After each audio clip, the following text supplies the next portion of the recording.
ये ना जी, ये हमारे तमीम हैं, ये हमारे स्टूडेंट हैं जो पास हुए, इन्होंने जो आज हमें पार्टी दी है। ये तीनों मेरे स्टूडेंट हैं।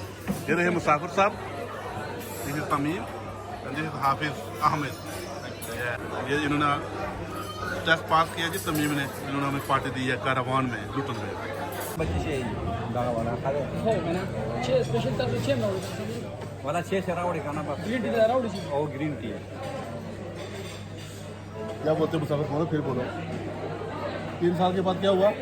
3 साल के बाद जो है ना, मैंने ये पहली दफ़ा ये होटल में खाना खाया है, क्योंकि बाहर का खाना मुझे अच्छा नहीं लगता ये जैसे होटल से, लेकिन अच्छा है, बाहर का खाना भी गुजारा कर लेता है, लेकिन जो आम खुद तैयार करते हैं वो वाला ही था।